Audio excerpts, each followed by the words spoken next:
blanket. Are those new underwear? That's nice. No, they're old, but thanks for noticing.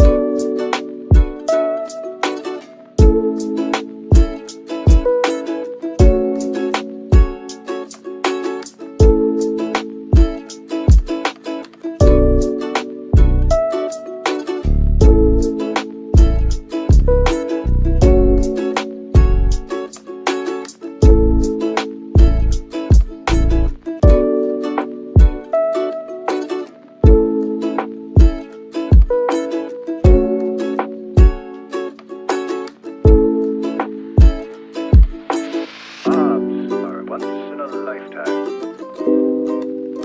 I love that.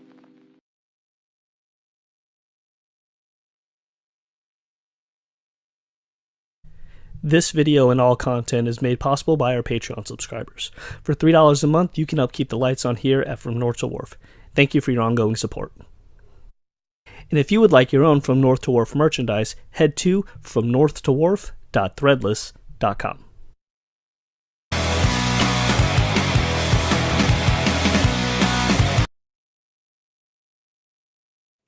Hello, everyone, and welcome to a brand new episode of From the Great North to Wonder Wharf, your unofficial but verified one-stop destination for bento box information. As always, I am Mike. And I am JB. Hello to the chat, Yahoo, Kin, and GJ, AJ, Christine, Moon Weirdo, hello. And for those of you too scared to say hello. So yeah, it's a Tuesday. We normally do these on a Monday. We usually do. Yeah. Sometimes life throws you a curveball and you adapt and you overcome. Yeah. We just prevail. Got out of dance practice. Do you dance, Christine? Dance. What kind of dance? Hip hop. Tap dance, hip hop. What kind of dance do you do? If it ain't hip hop, it's not really dance. Sorry, I realized that I probably shouldn't have taken a bite of my snack there, but I did. It's a Tuesday. So sue me. It's a Tuesday, and we are living Moss. If only we were living Moss. Taco Bell sounds great right now. Today's a pretty some show. We got 2 episodes of the Great North to discuss. We have a little bit of news. JB has some cool things he wants to show off, and then time permitting, we'll play the game that we didn't play last week. Yep. German dancing. Oh, bet. Cool. Ooh. Is that like the whole Oktoberfest kind of dance and all that? Is that the only thing you know about Germany, JB? No, they were later hosens and things. Okay, good job. Is that all you know? Oh, man. Hey, Cello. Hey, Cello. Hope you're doing well. Hope you and yours are doing well. Yeah, so I guess as far as news goes, Grimsburg is moving to Wednesdays starting April 30th. What this means the plot for animation domination, we don't really know. No, I don't. It actually throws more of a curveball in than anything else. Yeah, because we know Bob's is coming back in May, so it would stand to reason that May 4th, which is the Sunday after the move to Wednesday, Bob's could potentially come back, but I mean, that leaves us with an animation domination right now, not to include Bob's. It leaves us Simpsons, Family Guy, Great North, and Crapopolis. Yep. Those shows aren't wrapping up by May 4th, so there's rumor that Crapopolis may also move to Wednesday to make room for Bob's. But at this point, we have no idea what's going on. We only know Grimsburg because Fox Flash had posted it on their website announcing the move. Shout out to Dizzy Dog over on Discord for posting that link. But beyond that, we don't know what's going on. And unfortunately, the shows also don't know what's going on either because their scheduling isn't determined by them. It's determined by Fox. Yeah. What time will Grimsburg be? I believe it's 8:30. That sounds right from what you're saying. I can verify in just a sec. Yeah, I think it's Grimsburg will be 8:30 starting on Wednesday, April 30th. So I don't know. I didn't really follow Family Guy when it moved over to Wednesday. I'm not even sure if that actually happened. And Wednesday seems like such a random night, but maybe they're trying to have 2 nights of animation a week, because every time a show moves from animation domination, it always moves to a Wednesday. So maybe they're trying to do a Wednesday and Sunday, so get the midweek and the end of the week crowds, which makes sense. I mean, give yourself 2 nights of animation, which everybody loves. And if your shows are already doing good numbers, you can move to Wednesday and hopefully catch the Starts at 9 o'clock. 9. Okay, good to go. Good to go. Queen Abby is out living her best life right now. But she does say hi. She does say hello. We do message her on occasion. There's 2 changes coming our way. Okay, which it looks like on April 30th, both Fox original animated comedies Crapopolis and Grimsburg will debuting new episodes for Wednesday nights starting at 9 and 9:30 respectively. So Crapopolis will be 9, Grimsburg is 9:30. All right, and where's this news coming from? This is coming from, let's see here. Let's see, Google AI pulled it up, but it looks like it was a snippet from, let me see, we are not Reddit. It's from, okay, well then who's the Reddit news from? It's from TVinsider.com/Fox News Schedule. We need a link or something. There's Animation Magazine. Do they link to somewhere? Let me look. Animation Magazine makes room for Grimsburg. They're pulling this. They have a new lineup here. This looks a little bit older though. Yeah, this is when they moved it the last time. I'll keep looking. Yeah, because we know for a fact Grimsburg is moving, but the rumor was Crapopolis is moving. And if we can confirm that tonight, that'd be radical. One to capitalize on the ratings left by The Masked Singer. I guess I don't know anybody who watches The Masked Singer, but I know it is popular. I've noticed that like half of the animation domination shows are bento box shows. Yeah, that's mainly because Bento is the in-house animator or animation studio for Fox. Fox bought them out, or Disney bought them, since Disney owns Fox. So Bento is essentially their in-house animation studio. Yeah, animation studio. So a lot of the shows are going to be from them. In fact, the only show that isn't a bento box show is Universal Basic Guys, as far as like new shows go. Obviously Simpsons and the Seth MacFarlane shows aren't bento, but I heard there's a rumor that TGN may get canceled. At this point, as far as the Great North goes, nobody knows. There's a lot of moving parts, and unfortunately, the people on the show don't even know, and the folks we have talked to don't know either. So, I mean, we have our hunches and our guesses, but as far as official news goes, we don't know. We don't know. But it would suck if it did. I mean, we love the show, but I mean. At this point, I'm not sure where he got this information from. I'm still looking and I'm not finding it anywhere. Okay, yeah, I'll jump all over Great North because I saw that on Fox's website, but I haven't seen anything for Crapopolis. In fact, Futon Critic, for better or worse, trust them if you'd like, they've been right in the past, still has Crapopolis listed as Sundays through like May 15th. The signs are pretty much there, but I don't want to sound like conspiracy theorists. I mean, for those folks, or for folks who are paying attention to the shows, I mean, it's hard to say. Is it going to? Is it not going to? Because again, even all of us are just speculating. Because even the folks on the show don't know. And moving the show to 9:30 since this past Sunday with no explanation is odd. Not really. They move shows all the time. We didn't get an explanation as to why Bob's went on such a long break. No, we didn't. And I know a lot of folks like to say, "Oh, the 9:30 slot is the worst slot to be in." I disagree with that, mainly because why would you put your worst shows at the end, knowing that people will turn off animation domination halfway through? Why wouldn't you end with a strong show?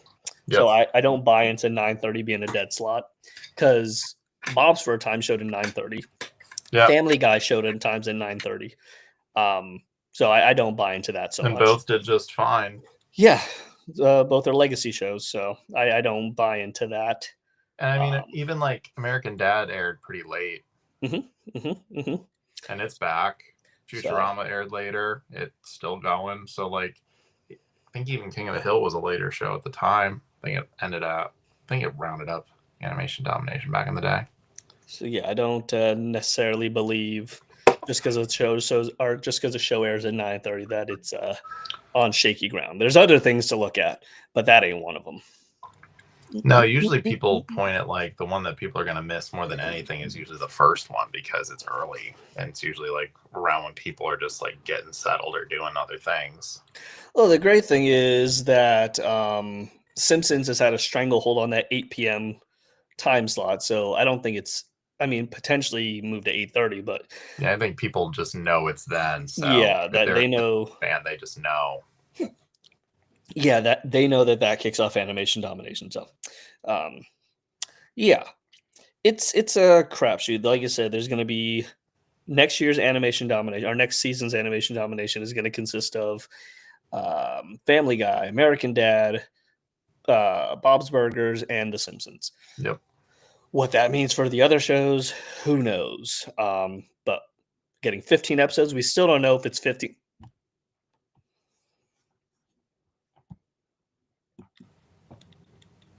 I don't know. We still don't know if it's 15 episodes straight or if it's 7 on a couple weeks off and then 8 after that. Don't really know. No. So yeah, keep in mind if I have a meeting. Super excited for May and late April because Bob's summer long trips. Yeah. Let's see. Anyways, April 30th. Yeah, that's what we're talking about, Homer. Yeah, that's what we're getting at. So yeah, it's I don't know. We're in a really weird spot. We'll know. We should have definitive answers by Comic-Con. Yes, I would. I mean, that'd be really late, I think, to not have an answer. Yeah. Because most of the time, like at the end of panels, they're like, you'll see us in the fall starting at this time, this date. Like they really push the season premiere dates. Yeah. And for what it's worth, the deals for the other shows got announced to the public 2-3 weeks ago at this point. But the deals were done in December. Yep. So who's to say that deals aren't getting done only to be announced later? And as we said last time too, those shows that got announced, like they are getting 4 years, and it could just be these are the ones that got 4 years. Maybe the other ones are getting just a year or two to prove themselves, and they're just not going to announce it all at the same time. So who knows? I will say this: if you watched our Amy Steinberger interview, which is on YouTube now, if you like, if you really care about a show, then you need to watch it as soon as you can. As soon as like with Bob's and stuff, those come on Hulu Monday mornings. So yeah, you got to watch it as soon as you can. Don't wait weeks later and watch it because then it doesn't really do you any good. No, it really doesn't.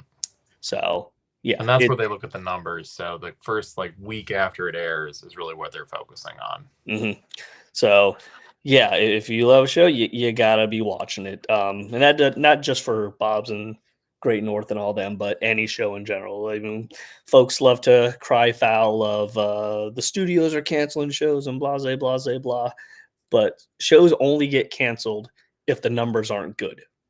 If the numbers aren't good, that means people aren't watching it. How somebody explained it to me is they're having a really difficult time trying to figure out how to market the shows and how to advertise the shows. Because before on traditional cable, you would have commercial slots that you could sell. So folks would show off their products. Now, majority of folks do streaming, and a majority of those folks opt in for the commercial-free tiers. So there's no longer commercials in order to sell advertising to get the advertising money. So now they're trying to figure out best ways to advertise the shows and how to monetize the streaming. Because now it's hard to offset. Exactly. That could be a reason why we're only getting 15 episodes.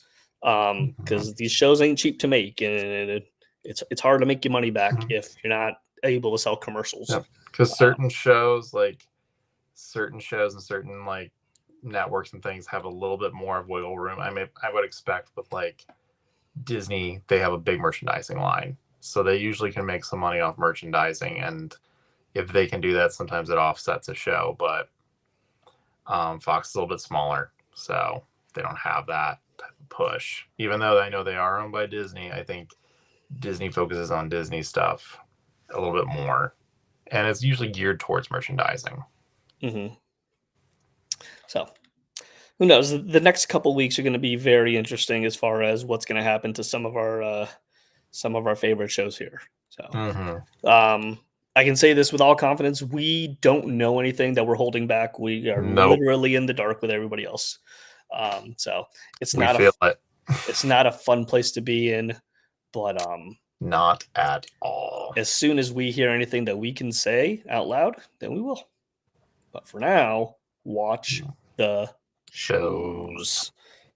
Cannot stress it enough. Yeah. But if you don't watch them, then don't be mad when the shows are gone.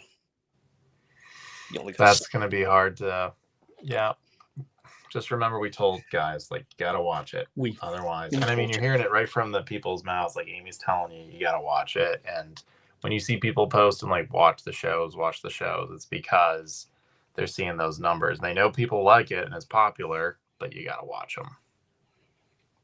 Thank you, Christine. Yeah, we when we're able to tell things, we tell things, and when we can't, we don't. But we're not usually privy to super secret information.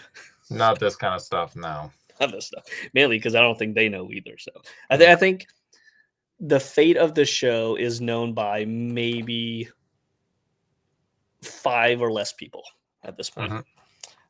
So we'll see. And we're not one of the 5. God no. When I play it on an old player. What? Oh, recently about the DVD, it feels really nostalgic. I mean, being super nostalgic would be Britt Kimmons over at Bob's, a guy who works at Bob's, for Christmas a few years ago, made VHS tapes and reformatted them to be, was it 4.3 aspects? So I believe so. And he made the cover look like an old Disney VHS, and it plays, and it's. He made the old clamshell cases too. It looks super cool. Pretty damn cool. I'd love to get my hands on one, but I don't think that's going to happen. Yeah, that'd be wishful thinking. Plus, I don't have a VCR, so it'd be a waste. Let's see. Any other news? I don't believe so, actually. I don't believe so. We're still waiting on the Pride merch lineup to kind of see what that looks like. Yep. Todd, I don't know if he's still at Coachella, but he was just there this past weekend. I think he's going back for weekend 2 to finish it out. Yeah. So nothing new from Toddland just yet, but soon, though. Soon. And remember, guys, be patient with tariffs and everything going on. Todd's trying his best, and his crew's trying his best to get stuff in and get things sent out to you if you did order it for WonderCon and just on the website in general. So once all that stuff comes in, you'll get it, and he'll let you know. He's really good about emailing everybody once he knows. Yeah. And be sure you're paying attention to their socials, because he'll usually post on there. And of course, we mirror what they post. So if you don't see it there, you'll more likely see it on our page. And sooner rather than later, Todd will be on the show here whenever he has 15 minutes to spare. He will come on and chat with us. So hopefully we can get some of your answers there too. So. Yeah, Christine, we had posted that a while ago. I think it was like when it actually first came out, we posted it. And I think our post has a couple more photos. But it was when can't remember who, one of the people on the show he gifted one to, posted about it and showed a short clip of it playing. It was super cool. My cousin Whitney Sagaga was phenomenal. I bet. I tried to get tickets to her show too. Fuck. I know somebody who got tickets. I don't know how much they spent. My guess is they spent well over $1,000. Can't do that. But good on you if you got tickets. I certainly didn't. Cannot do that. It's too much. If it was 500 per ticket, I would do that, but I'm not going to spend $1,000 per ticket.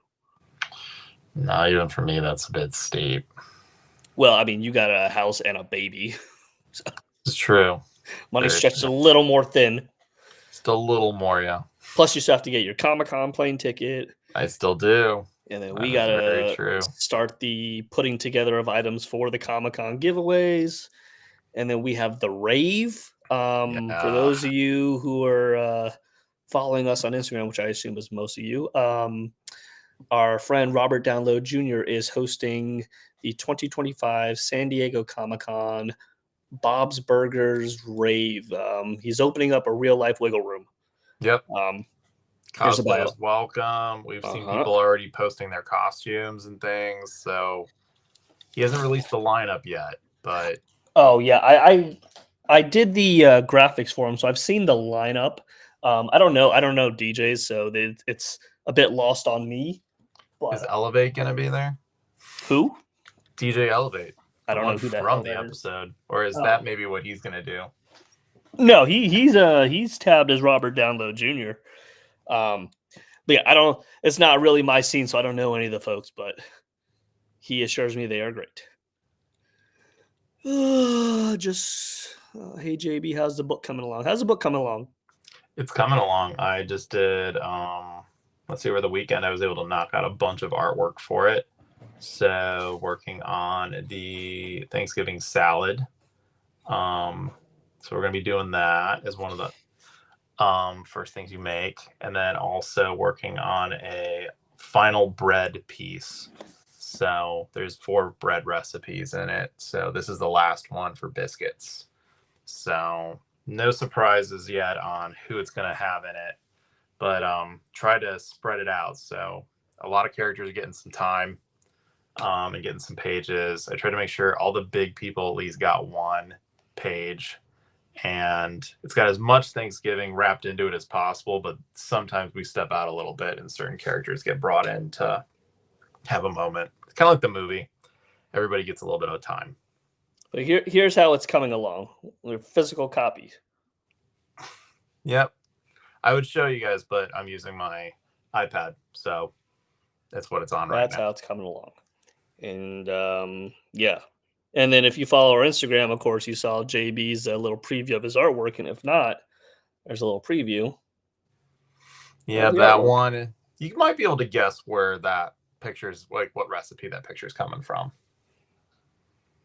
If you're a Marshmallow fan, you should know. They make one famous quote. So, but no, super excited about it. Once I get all the pages done, we'll be formatting. And once formatting is done, then it gets into getting it done so I can bring it to Comic-Con. Which is right around the corner. It's I mean, we're mid-April already, May, June. So essentially we have about 2.5 months. Yep. On top of making our giveaways. So, but Adam's going to help me with that. So yeah. So go by quicker. Yeah, really, we just got to get the wood cut for those. Yeah. And then I already got the other stuff, so okay. It'll just be cutting it, and then Adam and me are just going to basically sit there with squeegee brushes, like in the show, and sanding things, and just go down the assembly line. And then we got to figure out what we want to do for the rave, if we want to do anything at all. It could be fun to do some of those at the rave, but spray them with some glitter. Yeah. Or use glow-in-the-dark paint or something on them for fun, like glow-in-the-dark eyes, maybe. If we make like a full 200, maybe save like 25 for the rave. Yeah, and then we can just glitter those up and make them a little more ravey. Yeah, because I'm gonna do one for each of the cast, like main cast people who we will probably see. And just like make them look like the characters, that's all. Like so Bob will have like a mustache, and that one might go to H. John if he's there. But yeah, that's really all the news. We're kind of just hanging out and chatting at this point. Borat hammock for Mike. I don't need that. Oh, you mean for the rave? Here's the thing. I don't do raves. I don't do clubs. I don't do any of that stuff. We will have a presence there. We will do some fun things maybe.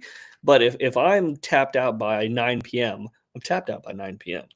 Yeah, just so you guys know, so when we go to con, we are on our feet most of the day, working the booths and hanging out and talking and meeting up with people and stuff. And I'd say from so 8 a.m. till about 11 p.m. yeah, so usually we're pretty done. If it's not going to like the hot tub just to put our feet in, or just like hanging out in the room just to relax for a little bit. But yeah, it's go go go go go. It's a lot, but it is the best week of the year. It is, yeah. It's what we all look forward to the entire year. So This year will be no different. But this year, and I say it every year, but this year we'll do more live stuff, more live streaming from the con floor. yeah, Todd liked to jump on last year. I think he might do that again before opening night just to push it, like all the stuff and if show it off. if I'm stuck at the Anodon booth again doing nothing, then I will do more live streams and more Q&As. Yeah, I think that could be fun doing some Q&As. You could even probably go through the line and we could just like ask trivia questions at the line. Yeah, but here's the thing, I don't want to be at the Anodon booth. That's fine. Adam usually loves it. So yeah. Okay, then Adam, I want to be in the Toddland booth or one of the various Toddland booths. I think if you got put at the Anodon booth, I probably would just have you stand with me at the line and just we'll do a live together. Well, I got to be at the Anodon booth though. You're close enough. To hand out stuff? No. They don't do handouts all the time. You say that because you weren't at the Anodon booth. They do handouts. I know they do them, but I don't feel like they do them all the time. We did at least once an hour. Okay. But you got to have a presence there because if not, things get stolen too. This is true. But that's just a little yes. Inside baseball talk. New episodes. Let's talk Crapopolis. All right, Crapopolis' episode this week is called A Pimple Favor. And the storyline is pretty short. Its hippocampus travels to Dermopolis with Deliria to take care of a pimple, and Tyrannus gets sculpted for the town center. This is Handsome Squidward. Yes, literally. The episode was fun. I dug the episode. It wasn't anything terribly special, but it wasn't bad. Mm-hmm. It was slightly better than middle of the road. Yeah, I found it pretty entertaining. I mean, it wasn't like, I think when we say like it was fine, is that it was good. It was entertaining. It was like when we talk about like Bob's episodes, and everyone's like, "Well, that wasn't that great." We're like, "It was fine. It was entertaining. I enjoyed it. I watched it. I didn't turn it off. I didn't fall asleep during it. I liked it."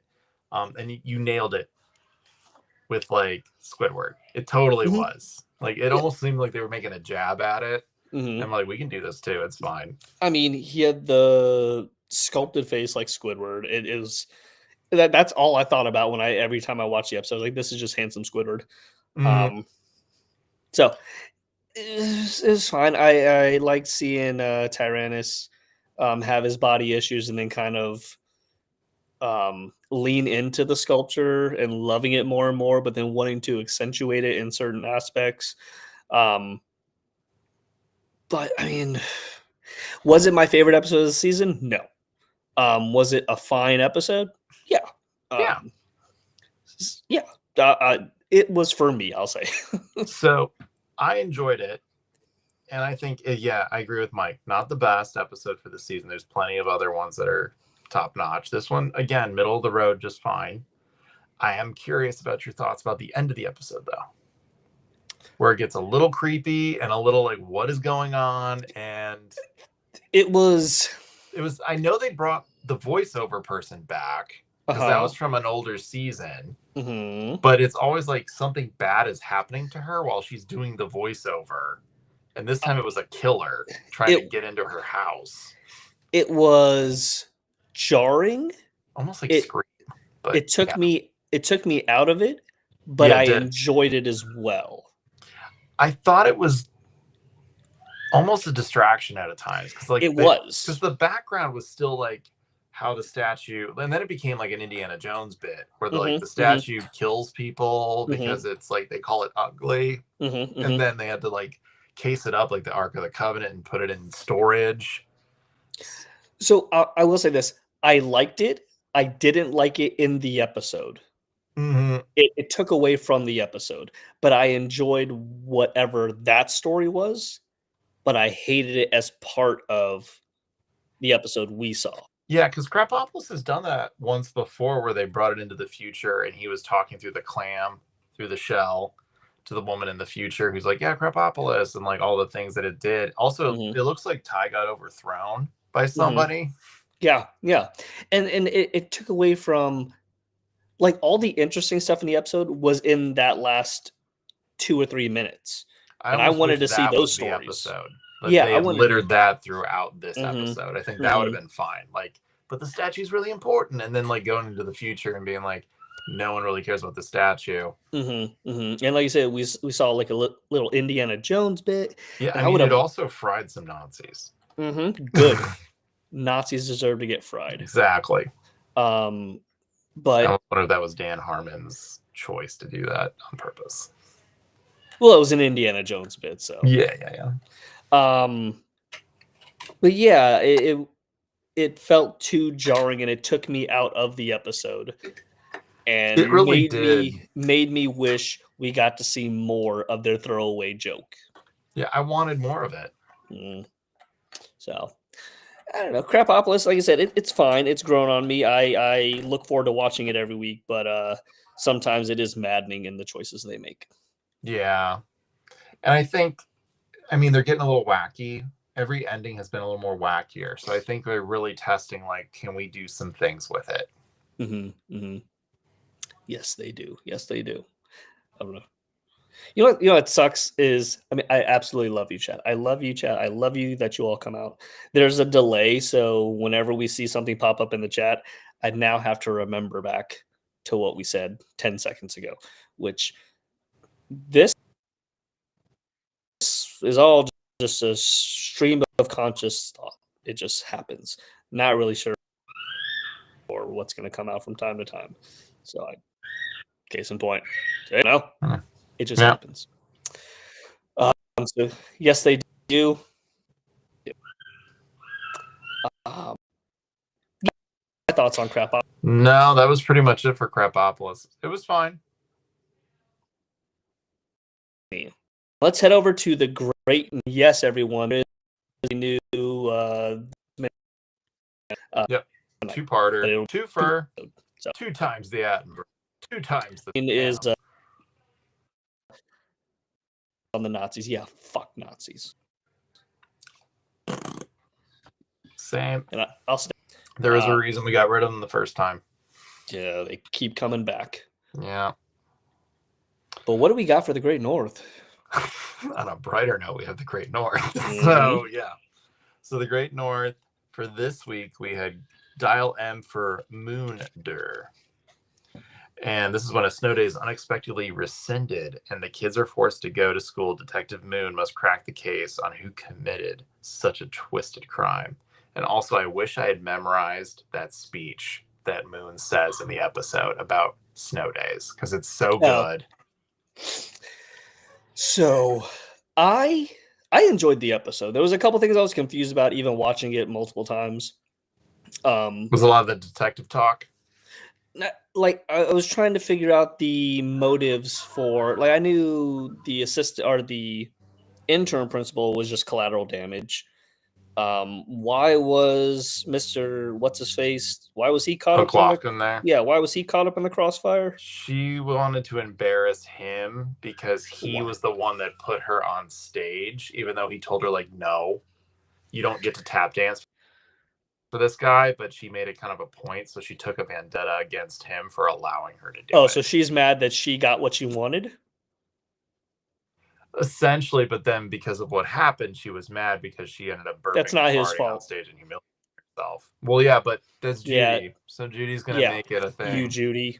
But yeah, no, he was a casualty, just like Aunt Dirt, essentially. He didn't really need to be put into it, but she aired his like tap dance thing just to humiliate him in front of the other students. And I wouldn't blame Russell either. I mean, she No. didn't have to eat that lunch. She did not. And Russell's innocent. He just wanted to go to the thing with Jamie. Yeah. So Judy, she really only has beef with 3 people. Pretty much Moon, Ham, and that loud one, and the loud one. That's it. And honestly, like, it was kind of depressing that she kind of handled it the way she did. But yeah, it seemed because, as you said, she didn't have to choose to eat that food. She didn't. Nope. But she did anyway. And she was fine with Russell the last week. Yeah, she could have also sing it. That's true. She didn't have to keep dancing. She could have walked off stage. So, whatever. The episode itself was very fun. I'm shocked that everyone else got the same message to come, but no one realized the fake message. Mm-hmm. Obviously, the other students, I mean, Moon and Ham didn't hear it. Students, Mr. What's-His-Face had to have heard it, otherwise he wouldn't have come to school. Well, here's on the radio, you mean? No, the voicemail. Well, here's the thing about the voicemail. I think Judy faked the voicemail to the house. I think she only called Glovkin and the guidance counselor. So then how did Russell show up? And then Russell. That was it. I think she just contacted 3 of them with that fake. Well, yeah, Ham and Moon definitely didn't hear it. But everyone else had to have heard it. I think she only messaged those 4 people, the loud one. And Glovkin, none of them, the guidance counselor, and none of them realized it was a fake message. Glovkin realized it was a fake message the minute he heard it. But he still showed so why up. did he show up? That's what I was trying to figure out. If he thought it was fake, why did he show up? Unless he thought he was going to get in trouble or something, so he showed up. That makes no sense, because he wouldn't have showed up to school if he didn't know that the snow day was canceled, and he wouldn't know the snow day was canceled unless he heard the voicemail.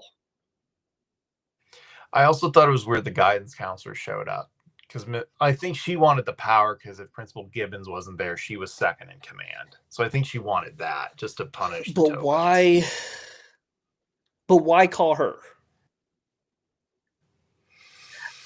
Maybe that's the whole reason Glovkin even went, because Glovkin maybe has a thing where he's like, "Don't mess with her, don't mess with the guidance counselor." She's a nobody. I mean, the only reason I could think of is why Judy called her is because she couldn't get the principal to actually lie.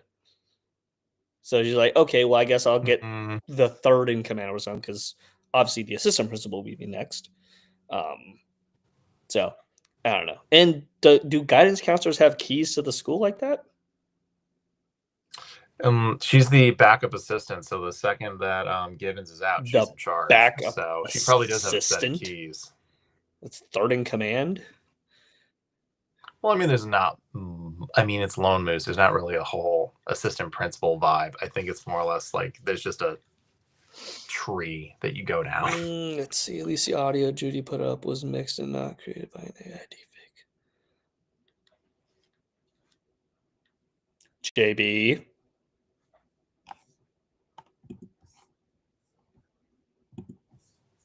Stop leaving the show. I'm not leaving it. You've left 3 times now. That's not no.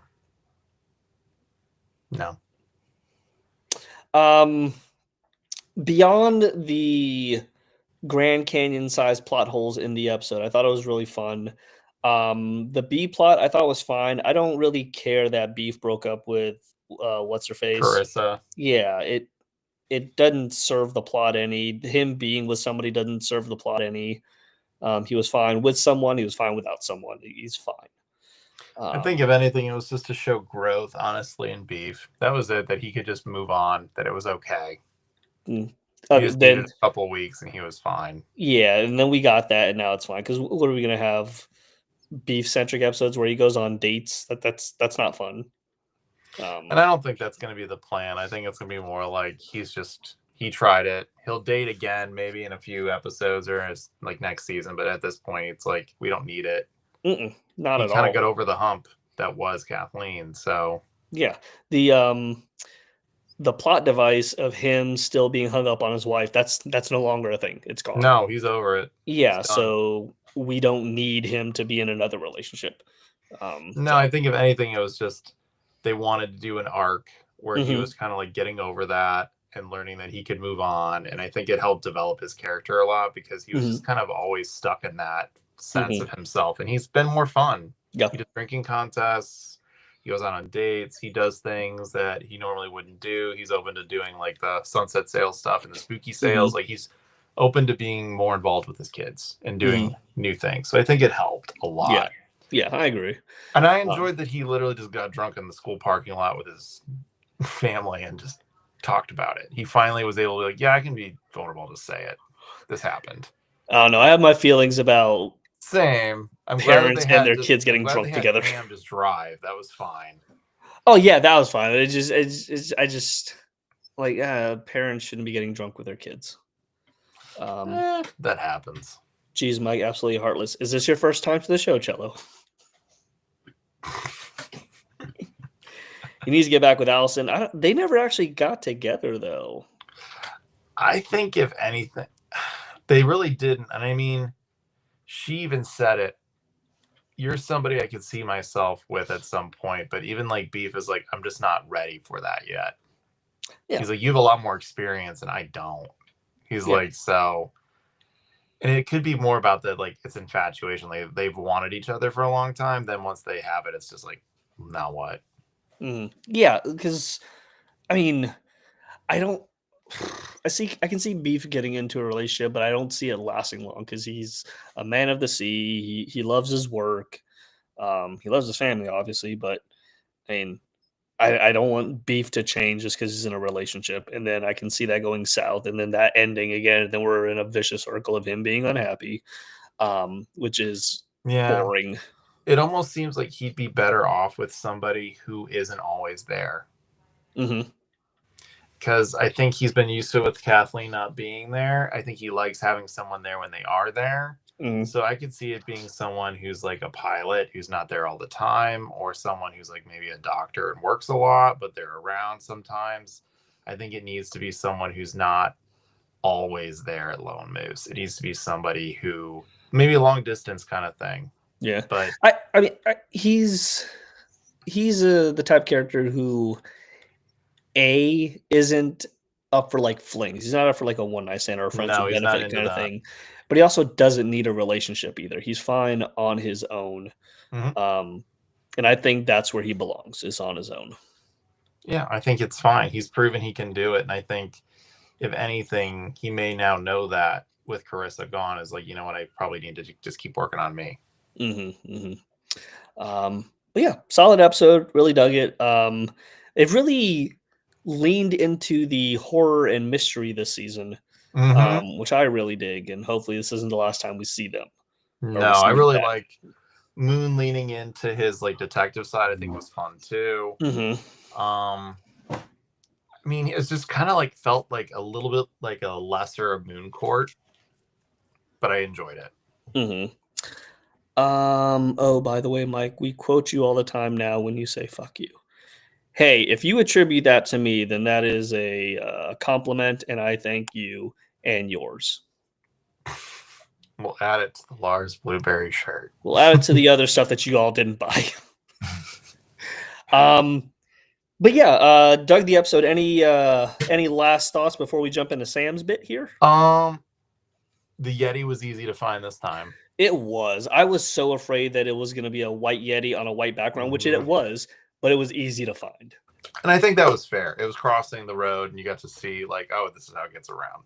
Yeah, it was very easy to spot, and I appreciate that because the last couple weeks have been hard as hell. But honestly, great episode. Lots of fun. Not as unhinged as Ghouls Rush In, but this one was fun, and I enjoyed it. Let's see. You put such emphasis on fuck. It cracks us up, and we've been doing that all this week. Yeah, well, there you go.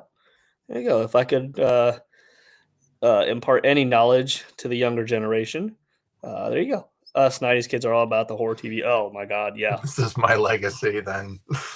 Let it be. So be it. Now that I'm 40, I am now looking at legacy stuff. But without further ado, let's hop across the pond and check in with our buddy Sam, who is fresh off vacation with another entry in the Lone Moose Minute.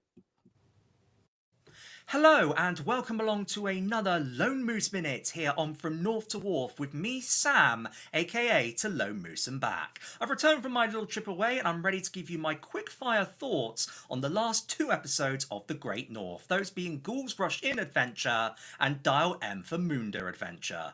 Let's start with the former of those adventures, which was an episode that I thought was superb from start to finish. I went ahead on my Instagram story and praised Amy Heller, the writer, and Amy Steinberger, the director, after the episode. And by the way, do go and check out Mike's interview with Amy on the From North to Wharf YouTube channel if you haven't done so already. And I rightly praised it because the episode was just so good. The whole plot of Wolf and Honeybee and the rest of the family trying to wow Alaskan Alan, aka, and everything going wrong from Wolf's head injury and all the hilarity and great dialogue that came with that. Judy getting trapped with the chains wrapped around her, Hammond Dirt with the donuts, and of course Moon's caffeine-fueled experience while drinking many Joltin' Jazz Max Cav Dolce de Leche lattes. I was practicing before I started recording. I'm glad I got it right there.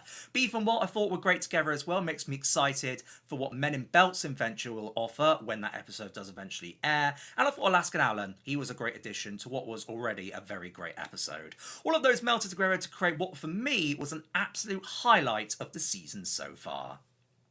Now quickly on to Dial M for Moonder Adventure, last night's episode, which I thought was another solid outing in my opinion. Left me feeling rather jubilant, if you will, after watching it. Thoroughly enjoyed the Moon and Golovkin team up. I think they do make a very good and very funny pairing. I like as well how they have a mutual interest in film noir, something we saw them both briefly tackle in A Rangerous Minds Adventure, with the former's dream and the latter's retelling of what happened to Miss Anderson, so nice to see that expanded on. And the whole mystery, I loved that bit because it just kept me on my toes the whole episode. I was thinking, who could it be? Was it Dirt? Was it Bethany? You know? It's just one of those things that really got me thinking. But I had to rescind those guesses when Judy was revealed to be the culprit after embarrassment in front of Terence Twinkletoes, which was caused by some of the group that she summoned. And I quite like the nice callback of Bethany living in the school back to For Whom the Smell Tells Part 2, where she mentioned it, especially the reason involving her mum again. Really makes you think just what is going on in the Bupatuli household. But yeah, a really good A plot, and speaking of, the B plot was very good as well, with Wolf, Honeybee, Beef, Marie and Chief Edna drinking Wolf's Wolfies and sharing secrets via Wolf and Honeybee's call-in radio show trial episode. Something that made me really smile as someone who does radio at the school where I teach. It was nice to see that. And the one big thing though to come out of that plot, Beef broke up with Carissa, which to be honest with you, I did not see coming at all. It's the second big breakup of the season in the Tobin household after Ham and Crispin, of course. But I like the character development of Beef in that moment, how he said he was doing good after the breakup, it was mutual, especially after what he admitted himself that he had trouble with heartbreak in the past, with Kathleen. But my only criticism of the episode was the skibbity toilet moment with Loud Sandy. I thought that was a little cringeworthy and not something that should really be anywhere near a Great North episode in my opinion. But that won't affect my rating as I'm going to give Ghoul's Rush In Adventure a definitely do Dolphin, aka 8.5, and Dial M for Moonder Adventure an 8 out of 10. No new episode now for 2 weeks. The show will be returning after Easter with Ham to Lose a Guy on April the 27th. I'll be back on here the day after to give you my thoughts on the next edition of the Lone Moose Minute. But for now, I'll hand you back to our wonderful hosts. I hope you enjoy the rest of the show. Thank you, Sam. You know what's fun is it's such a stark contrast to what he does and what we do. He writes a script. Yeah. And we can't remember episode titles. So he's a consummate professional. And apparently he teaches. So good on you. Nice. Sam. He hit on something that I wanted to rage against. First, mainly because I don't know what it is, and I refuse to because it sounds stupid as hell. Skibbity toilet. I don't know what it is. It sounds, like I said, stupid as hell. I don't know why it's in the episode. Do you know anything about that? Can you enlighten me at all? I do not. The chat may have to do it because I was also very confused by that. Chat, what the hell is it? I saw a toilet with a head in it. Somebody said skibbity toilet. I've heard the phrase before because I'm on the internet, but I don't know what the hell it means. It sounds dumb as shit. Can somebody explain it to us in the chat? Yeah, Christine, Sam's amazing, and a fantastic piece of music. It's an animation toilet. Already sounds stupid. Skibbity Toilet's dystopian series of fast-paced YouTube videos of shorts produced. Yeah, it's just this weird, and there's a toy, like you can buy it. It's just this head out of a toilet. It's just a head in a toilet. Yeah. Okay. Is it connected to a show or something? It's like a series of YouTube videos. Okay. God, I hate the youth. I would have maybe found something else than a skibbity toilet. I feel like there's other things you could have done that were more humiliating than that. That's exactly what it is, a head in a toilet. But like, is it a character in like a larger series of YouTube videos? Is it like the adventures of this toilet man? We've just been called out Gen Alpha. Oh, not us. I'm fucking millennial, baby. Millennials. Yeah, I don't know. Children are dumb and they like stupid things. So, I mean, we had Tim and Eric. That was good. Yeah. Okay. So maybe that was our version of this. Because looking back now, that was dumb as hell. No, it still holds up. It does not. It does. Premium prices. But if you were here last week, we weren't able to play our little game, so I figured we could do it this week since we have some time to kill, and no interviews that I forgot last minute. No. Play? We can definitely play. We should probably also bring up that it was Mike's 40th birthday, everybody. Oh yeah, I turned 40 on 40. Oh, Sunday. God. Turned 40 on Sunday. So over the hill. Yeah, you're 39, right? You ain't 40 just yet. I'm just gonna gloat it for the last couple months I got. Yeah, you got 11 more months of your life goes to hell, baby. Yeah, for those of you unaware, what this game is I have found a character in the Bob's Burgers. This particular round is going to be Bob's Burgers. Found a character in the Bob's Burgers universe. The unofficial rules that I have made for myself is it has to be a character that we know. It couldn't be like a background character in a random episode shown once ever in a split second. It's got to be somebody that you could pick out. I have taken this image of this character and I've pulled out, I think at this point it is 4 different color swatches. Okay. I will show JB one color swatch at a time. He'll let me know when he wants to see the next one. And out of those color swatches, he has to try to guess who the character is. And then at the end, we'll reveal if he got it or not. Mike's getting old. Mike is old. Yeah, Bob's Burgers trivia question for both Mike and JB. Yeah, we'll do that, Cello. Send it over. We'll get to it. Yeah, type it in the chat. We'll do it. But here, let me pull up the first swatch, and we will get to playing. JB, can you see what I'm doing right now on the screen, or do you just see our background? Just see background. Okay, bet. Okay. Image. So I wasn't sure if you could see it as I was pulling the things up. All right. Here is the first color swatch.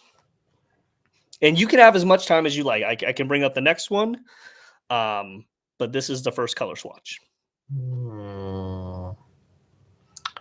If I had to guess, I'm not going to ruin the game, but this would probably be with their tongue, if I had to guess. Just doing the cookbook artwork. The color the tongue is usually. But there's characters that may have a shirt or pants or dress swatch of this. So everybody's got a tongue, though. Everybody got a tongue. So wobbles. Sorry, Cello. Oh yeah. Don't ask JB a question, Cello. Sorry. That's what I feel like I did that last time to Mike. It feels so bad. I feel like when your kid becomes of age and like Christmas comes around and they're like, oh, your wife like, oh, Santa got you this gift, and you're like, who? Who said what? Ain't no Santa here. Santa ain't get that gift. Santa ain't get none of these gifts. And I'm like, God damn it, JB. But yes, this is the first color swatch. Let me know if and when you are ready for the next one. All right, guys. That's what I've had to say about this swatch. Definitely seems like a tongue color. If not, it could be maybe a small color inside of their shirt or something if they wear a random shirt every once in a while. So Now, that is a good point. Let me make sure we're completely clear on this. This swatch is from anywhere on the character's body. It's a color palette. I pulled this little thing. It could be the most minute thing. It could be JB forfeited. JB forfeited because he keeps leaving the show. this is frustrating, but Yeah. So this color swatch and all the other color swatches are all pulled directly from the character, or at least aspects of the character. So, like JB said, this could be a tongue, it could be a shirt color, it could be anything. So, and we're talking like at any point in the show they could have worn this. So it could be anything. So let's go with the next swatch. Remember this one, but we're going to use the next one to try to narrow our search down just a little bit. And the great thing about, like you said, it could be something they wore on the show. The characters usually keep a standard wardrobe. Mm-hmm. We'll go with this one here. All right, Yahoo, we will log that away. Jessica. That yellow's a little distinct, but doesn't mean anything just yet. Well, that's the great thing. It could be a tiny little something. Could be a big little something. Could be an accessory. Yeah. Could be, and anything. that's the thing, is it could be. But I will say this: I wouldn't pull such a obscure thing. Like I wouldn't say like, oh, you didn't see this person's shoelaces in this one scene. It had like a little yellow on the little end of their shoelace. I wouldn't do that because that's bullshit.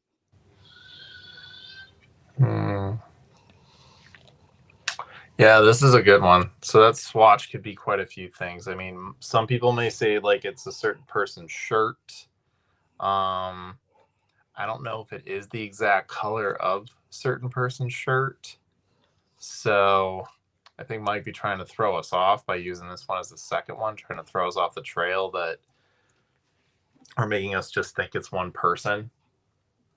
And for those of you curious, I do have the image that I used to pull all these from, and that'll be revealed at the end when JB makes his guess. So, and if you thought this was bad, wait till the next one. Yeah.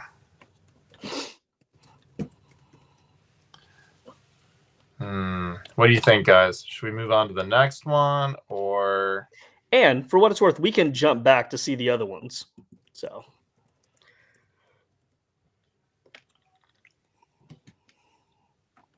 Let's see, we have a guess of Art. We have a guess of Marshmallow, Courtney, Jessica. All right, so we have a few out there. You let me know if and when you want the next one. Let's go. JB, if you have the guess, you can guess, my friend. It's fine. No. I just wanted to get mine in with you first. I want the fans to have some fun with this. If I'm wrong, I'm wrong.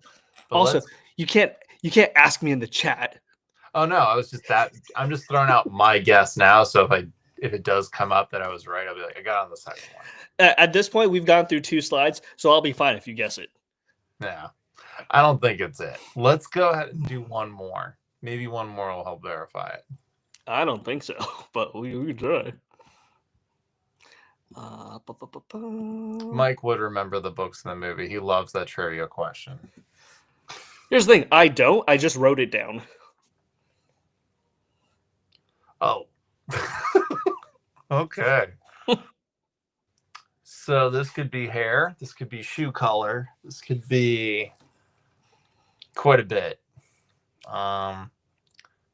This is a popular hair color on the show, besides black for the Belcher. I will also say I would never pull the outline of something because we all know the characters are usually outlined in a darker outline. That's not something I would do. Yeah, this can be a hair color. I mean, marshmallow is not a bad guess. I don't think it's the person I guessed it now, based on this color. I do have one more color swatch after this. Okay.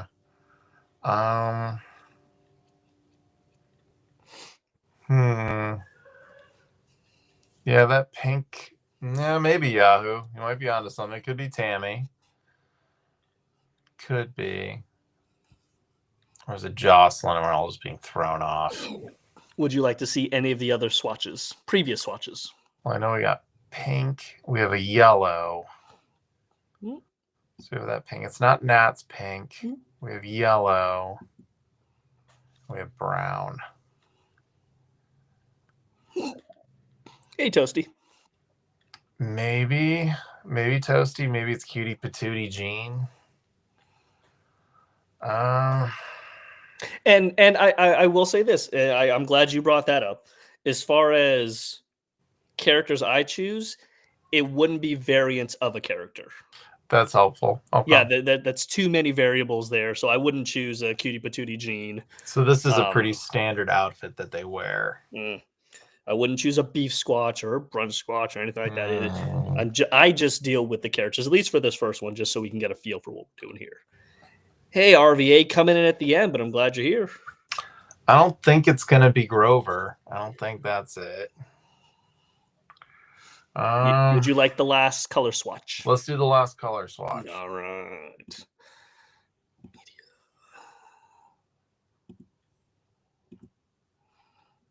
Which one's okay? Here is the final color swatch. Ooh, so 2 tones of yellow. We got this one. We got this one. And now that all the swatches are there, I can cycle through as you would like to see. All right, guys, this is a tough one. We got 2 tones of yellow, a brown, and a pink. And a pretty intense pink, not like a hot pink. Like, I don't think it's Nat. So, RVA, we are guessing who this character is based on the 4 swatches of color that I have pulled from the character. We have this pinkish hue here. We have this muted yellow, I suppose. Not really sure what this is. Brown, maybe? And it's then like we a have, blackish brown, yeah. Yeah. And then we have this one here. So based on those 4 color swatches, who do we think this is? We got a guess of Chet. Chet? Could be, potentially. He wears a brown tracksuit, but I think it's a lighter brown than that. Yahoo has a guess of Gretchen. Gretchen. Yeah, Gretchen does dye her hair brown. I'm gonna try something while you're guessing here. Putting all 4 up. Oh no.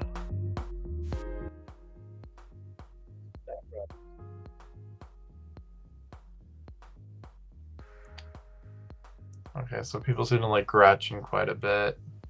Ooh, I like that guess. This is tough. Good. This is a tough one. I'm not sure. Ooh, I do enjoy the music filling in the silence. I'll have to upload some other music, though. This is just the stuff that's already there. Yeah, that lo-fi would be good. Let's see. So again, we'll go through the colors. Here is the first swatch. Pink. Give you a couple seconds to take this in. Swatch number 2.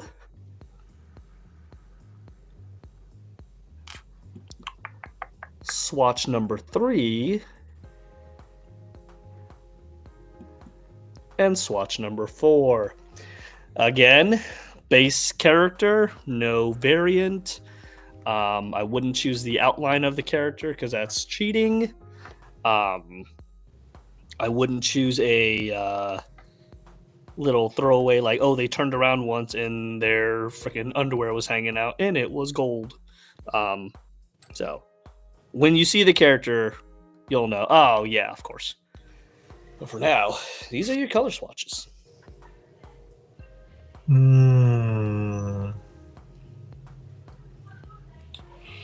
And honestly, I know the answer, but once you see it, you're like, oh, it could only be. Yeah, that makes sense. Who am I color swatching? I don't think it's Gale. I don't know. This is tough. I will cycle through them as you all make Let's your cycle guess. through it one more time and then we'll make our guess.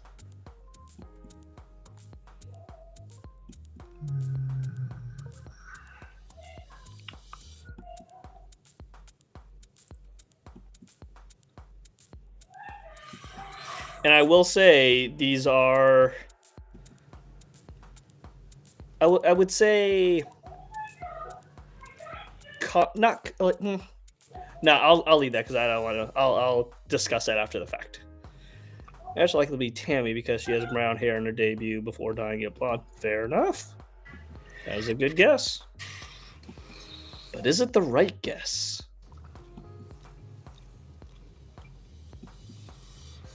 We could probably go with Tammy. I feel pretty good about that one. But now Christine's doubling down on Marshmallow. And then we got a Gretchen in there too. And now Chad. my question for Christine, where do you see this on Marshmallow? Maybe I'm not thinking of it. But where upon our lovely Marshmallow does this occur? I mean, I suppose the tongue is if you're mentioning everybody has the same color tongue, so that's pretty easy. This is a tough one. Good.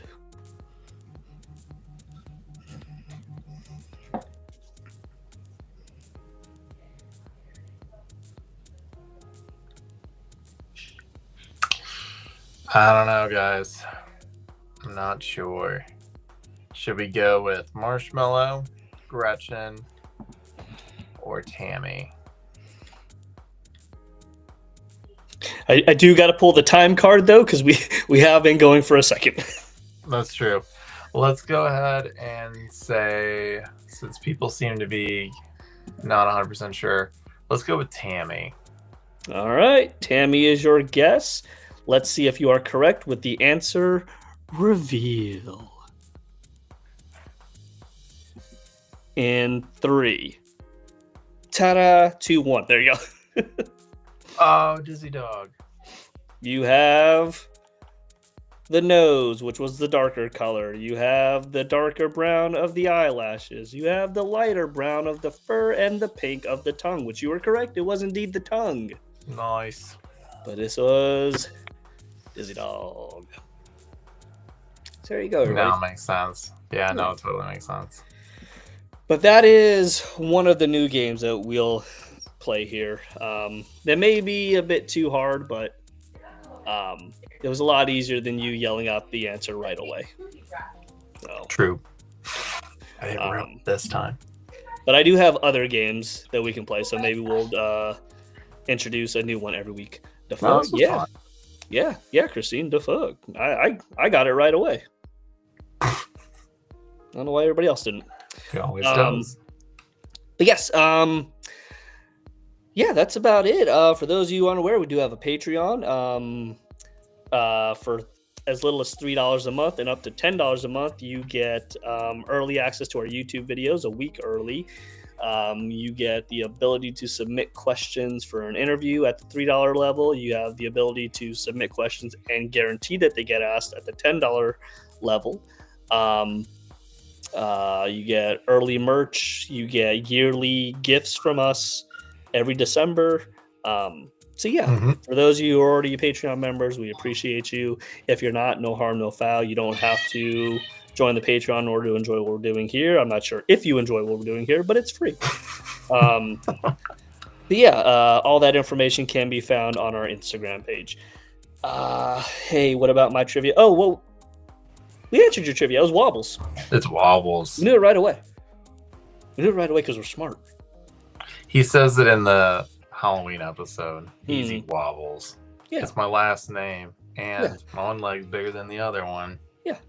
We knew it right away, Cello, because we're smart as hell. We're smart as hell. I would go that far. We're smart as hell. Maybe not guessing the character here, but we're smart as hell. But this has been JB, any parting words for the audience? Real quick. Oh yes.